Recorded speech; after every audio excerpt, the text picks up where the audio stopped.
Hello नमस्कार दोस्तों।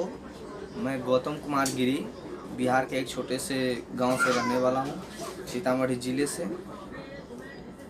तो मैं एक कविता लेकर आप लोगों के बीच आया हूं। इस वीडियो के माध्यम से एक कविता आप लोगों तक पहुंचाना चाहता हूं। मेरे माँ की देहांत हुए हुए जो है लगभग 10 से 12 साल हो गया। तो उनका ही मुंबई में, अभी मैं मुंबई में रहता हूँ। तो एक दिन मैं अकेला था तो उनका याद आया, और याद आया तो उस उनके याद में ही एक दो चार लाइन की कविताएं जो है मैंने एक कलम की सहायता से इस पेज पे उकेरने की प्रयास किया है।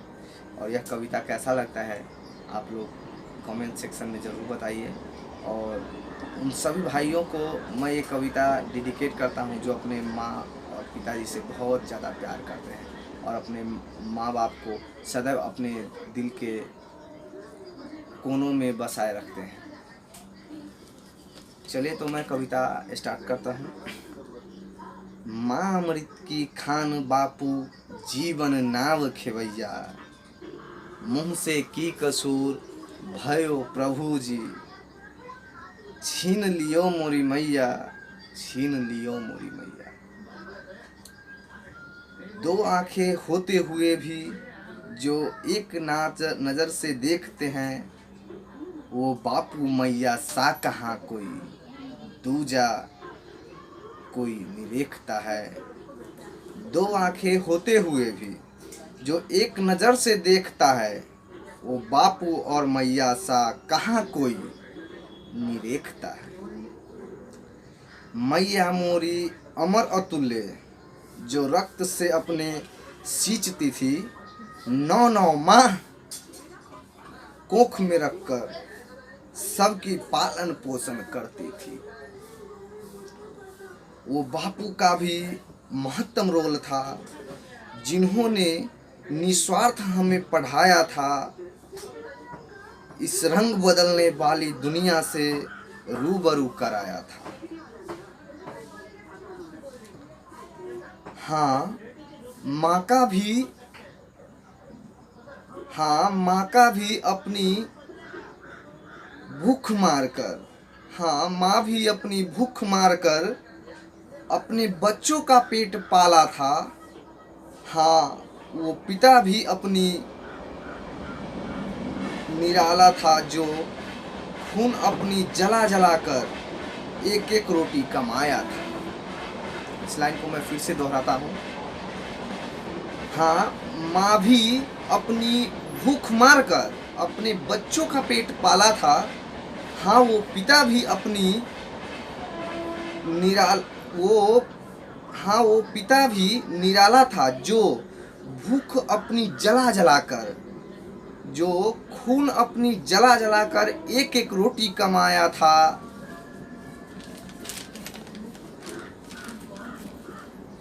जो महलों में आज रहते हैं वो उनके मुंह का निवाला था। जो महलों में आज रहते हैं वो उनके मुंह का निवाला था।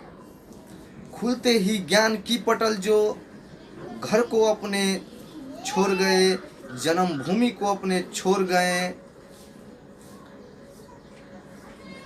धड़कती माँ की ममता को जो एक कमरे में सिमट आया था, वो बेटा बड़ा कसाई था, जो माँ को छोड़ रहने शहर में आया था। खुलते ही ज्ञान की पटल जो घर को अपने छोड़ आया था, धड़कती माँ की ममता को एक कमरे में सिमट आया था। वो बेटा भी बड़ा कसाई था, जो माँ को छोड़ अपने घर बसाया था। वो बेटा बड़ा कसाई था, जो गांव में माँ को तड़पते छोड़ इस शहरों में रहने आया था। आजकल क्या होता है कि अभी कलयुग चल रहा है, और इस कलयुग में दोस्तों माँ बाप का कोई अहमियत नहीं, बच्चे नहीं करते हैं, कोई अहमियत नहीं रह गया है। एक पराई लड़की जो आपको 2-4 दिन में, जिससे आप प्रेम कर लेते हैं, 2-4 दिन में बाबू सोना हो जाता है, वह आपको उसके चक्कर में उसको लेकर आप अपने माँ बाप को ग्राम में ऐसे ही बिलखते रोते छोड़कर और शहरों में अपना महल बसाने, घर बसाने चले आते हैं। मैं उनको ये कविता डेडिकेट करता हूँ। इसमें ये जो लाइन है कि खुलते ही ज्ञान की पटल, खुलते ही ज्ञान की पटल, जन्मभूमि अर्थात घर को अपने छोड़ा था, धड़कती माँ की ममता को एक कमरे में सिमट आया था। वो बेटा बड़ा कसाई था जो माँ को छोड़ शहर में अपना घर बसाया था। वो बेटा बड़ा कसाई था, वो बेटा बड़ा कसाई था। जो माँ बाप अपना खून पसीना जलाकर आपको पोषा पाला, आपका पेट का जो भूख है उसे शांत किया, उसका पूर्ति किया, और उस माँ बाप को आप बढ़ती उम्र के साथ उनको यादों से मिटा देते हैं, अपने दिल और दिमाग से दूर कर देते हैं। यह कितना ही शर्मनाक बात है। तो दोस्तों, मैं आप लोगों से अनुरोध करता हूँ हाथ जोड़कर कि सदैव अपने माता पिता को अपने सिर का ताज बनाए रखिए। इस ज़माने में हर चीज़ दोबारा मिल जाएगा, लेकिन माँ और पापा कभी नहीं मिलेंगे। तो यह प्रयास कीजिए कि सदैव अपने माँ बाप को अपने आँखों का तारा और सिर का ताज बना कर रखिए।